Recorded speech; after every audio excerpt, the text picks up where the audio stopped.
Nakarating si Jacob sa bahay ni Laban. Ika-29 na kabanata. Nagpatuloy si Jacob sa paglalakbay niya hanggang sa nakarating siya sa lupain ng mga taga-silangan. May nakita siya roon na isang balon, at sa tabi nito ay may 3 pulutong ng tupa na nagpapahinga, dahil doon kumukuha ang mga tao ng tubig na ipinapainom sa mga tupa. Ang balon na ito ay tinatakpan ng malaking bato. Iniipon muna ng mga pastol ang lahat ng tupa bago nila pagulungin ang batong nakatakip sa balon. Pagkatapos nilang painumin ang mga tupa, muli nilang tinatakpan ang balon.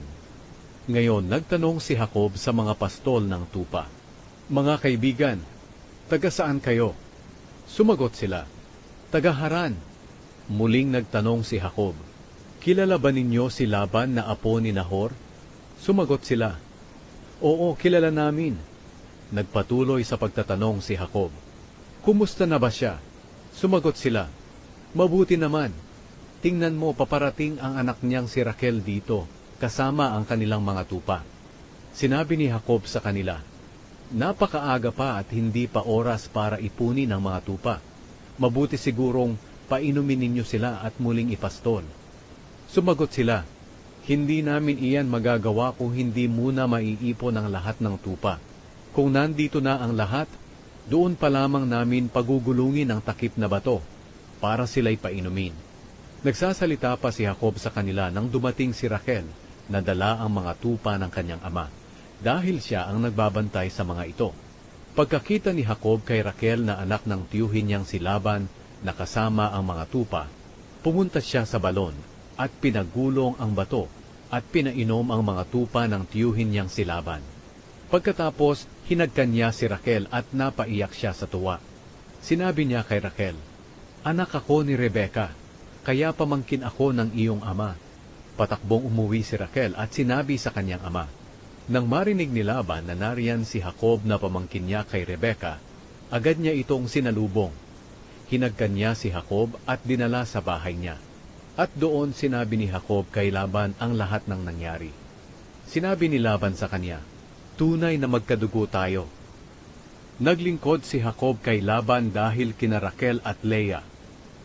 Pagkalipas ng 1 buwan na pananatili ni Jacob kina Laban, sinabi ni Laban sa kanya, "Hindi mabuti na magtrabaho ka para sa akin na walang bayad, dahil pamangkin kita. Sabihin mo sa akin kung ano ang gusto mong ibayad ko sa iyo." May 2 anak na dalaga si Laban. Si Leah ang panganay at si Raquel ang nakababatang kapatid. Mapupungay ang mata ni Leah, pero mas maganda ang hubog ng katawan ni Raquel. Dahil may gusto si Jacob kay Raquel, sinabi niya kay Laban, "Maglilingkod po ako sa inyo ng 7 taon, kung ibibigay niyo sa akin ang kamay ni Raquel." Sumagot si Laban, "Mas mabuti pang ikaw ang mapangasawa niya, kaysa sa ibang lalaki. Manatili ka na lang dito." Kaya naglingkod si Jacob kay Laban ng 7 taon, para mapangasawa niya si Raquel. Dahil sa pagmamahal niya kay Raquel, parang ilang araw lang sa kanya ang 7 taon. Pagkalipas ng 7 taon, sinabi ni Jacob kay Laban, "Natapos na ang paglilingkod ko sa inyo, kaya ibigay niyo na sa akin si Raquel, para magsama na kami." Pumayag si Laban, kaya nagdaos siya ng handaan at inimbitahan niya ang lahat ng tao sa lugar na iyon. Pero kinagabihan, sa halip na si Raquel ang dalhin ni Laban kay Jacob, si Leah ang dinala niya. At sumiping si Jacob kay Leah. Ibinigay ni Laban kay Leah ang alipin niyang babae na si Zilpa, para maging alipin nito. Kinabukasan, nalaman ni Jacob na si Leah pala ang kasiping niya. Kaya pinuntahan niya si Laban at sinabi, "Bakit ginawa mo ito sa akin? Naglingkod ako sa iyo para mapangasawa ko si Raquel. Ngayon, bakit niloko mo ako?" Sumagot si Laban, "Hindi kaugalian dito sa aming lugar na maunang makapag-asawa ang nakababatang kapatid, kaysa sa nakatatandang kapatid. Hintayin mo lamang na matapos ang 1 linggong pagdiriwang ng inyong kasal, at ibibigay ko agad sa iyo si Raquel.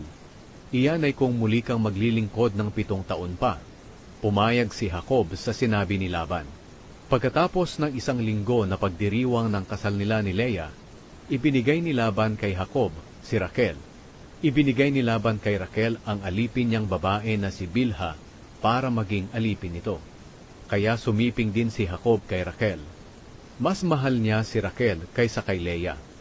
Naglingkod si Jacob kay Laban ng 7 taon pa. Ang mga anak ni Jacob. Nakita ng Panginoon na hindi mahal ni Jacob si Leah, kaya niloob niyang magkaanak si Leah. Pero si Raquel naman ay hindi. Nagbuntis si Leah at nanganak ng lalaki, at pinangalanan niyang Reuben. Dahil sinabi niya, nakita ng Panginoon ang paghihirap ko, at ngayoy tiyak na mamahalin na ako ng aking asawa. Muli siyang nagbuntis, at nanganak ng isa na namang lalaki.